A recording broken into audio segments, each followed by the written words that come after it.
ਭਾਰਤ ਵਿੱਚ ਹਿੰਦੂਤਵ ਦੀ ਸਿਆਸਤ ਤੇਜ਼ੀ ਨਾਲ ਹਿੰਸਕ ਹੁੰਦੀ ਜਾ ਰਹੀ ਹੈ। ਹਿੰਦੂ ਧਰਮ ਦੇ ਧਾਰਮਿਕ ਤਿਉਹਾਰ ਰਾਮਨੌਮੀ ਮੌਕੇ ਨਿਕਲੇ ਜਲੂਸ ਭਾਰਤ ਵਿੱਚ ਕਈ ਥਾਈਂ ਮੁਸਲਿਮ ਧਰਮ ਦੇ ਲੋਕਾਂ ਖਿਲਾਫ ਹਿੰਸਕ ਭੀੜ ਦਾ ਰੂਪ ਧਾਰਨ ਕਰ ਗਏ।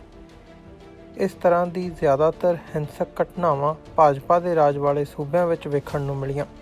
ਮੱਧ ਪ੍ਰਦੇਸ਼ ਵਿੱਚ ਸਰਕਾਰ ਵੱਲੋਂ ਇਨ੍ਹਾਂ ਹਿੰਸਕ ਘਟਨਾਵਾਂ ਤੋਂ ਬਾਅਦ ਮੁਸਲਿਮ ਧਰਮ ਨਾਲ ਸੰਬੰਧਿਤ ਕਈ ਪਰਿਵਾਰਾਂ ਦੇ ਘਰਾਂ 'ਤੇ ਬੁਲਡੋਜ਼ਰ ਚਲਾ ਦਿੱਤੇ ਗਏ।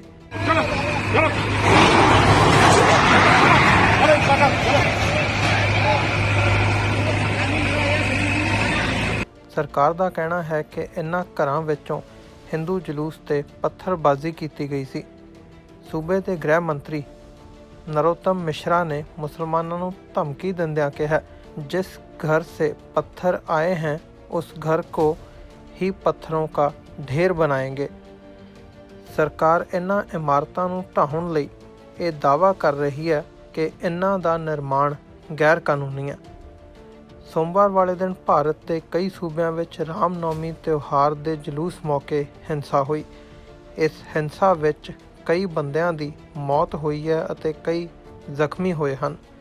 ਕਈ ਦੁਕਾਨਾਂ ਨੂੰ ਅੱਗਾਂ ਲਾਈਆਂ ਗਈਆਂ। ਰਾਮਨੌਮੀ ਜਲੂਸਾਂ ਨਾਲ ਜੁੜੀਆਂ ਕਈ ਵੀਡੀਓਜ਼ ਸੋਸ਼ਲ ਮੀਡੀਆ 'ਤੇ ਵਾਇਰਲ ਹੋ ਰਹੀਆਂ ਹਨ, ਜਿਨ੍ਹਾਂ ਵਿੱਚ ਨਜ਼ਰ ਪੈ ਰਿਹਾ ਹੈ ਕਿ ਹਿੰਦੂ ਇਕੱਠ ਮੁਸਲਮਾਨਾਂ ਦੀਆਂ ਮਸੀਤਾਂ 'ਤੇ ਪੱਥਰਬਾਜ਼ੀ ਕਰ ਰਿਹਾ ਹੈ ਤੇ ਭੜਕਾਊ ਨਾਅਰੇਬਾਜ਼ੀ ਕੀਤੀ ਜਾ ਰਹੀ ਹੈ।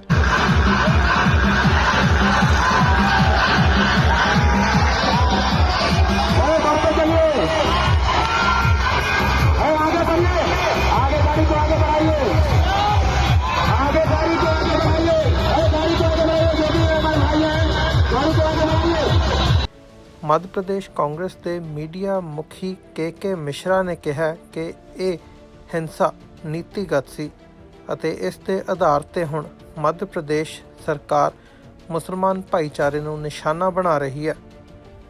ਭਾਜਪਾ ਦੇ ਰਾਜ ਵਾਲੇ ਗੁਜਰਾਤ ਸੂਬੇ ਵਿੱਚ ਵੀ ਰਾਮਨੌਮੀ ਦੌਰਾਨ ਹਿੰਸਾ ਹੋਈ। ਪੱਛਮੀ ਬੰਗਾਲ, ਗੋਆ ਅਤੇ ਝਾਰਖੰਡ ਵਿੱਚ ਵੀ ਹਿੰਸਾ ਦੀਆਂ ਘਟਨਾਵਾਂ ਸਾਹਮਣੇ ਆਈਆਂ ਹਨ। ਭਾਰਤ ਵਿੱਚ ਮਨੁੱਖੀ ਅਧਿਕਾਰਾਂ ਦੇ ਘਾਣ ਦੀਆਂ ਵੱਧ ਰਹੀਆਂ ਘਟਨਾਵਾਂ ਬਾਰੇ ਅਹਿਮ ਟਿੱਪਣੀ ਕਰਦਿਆਂ ਅਮਰੀਕਾ ਦੇ secretary of state Antony Blinken ਨੇ ਕਿਹਾ ਕਿ ਭਾਰਤ ਵਿੱਚ ਕੁਝ ਸਰਕਾਰੀ, ਪੁਲਿਸ ਅਤੇ ਜੇਲ੍ਹ ਅਧਿਕਾਰੀਆਂ ਵੱਲੋਂ ਕੀਤੇ ਜਾ ਰਹੇ ਮਨੁੱਖੀ ਹੱਕਾਂ ਦੇ ਘਾਣ 'ਤੇ ਅਮਰੀਕਾ ਨਜ਼ਰ ਰੱਖ ਰਿਹਾ ਹੈ।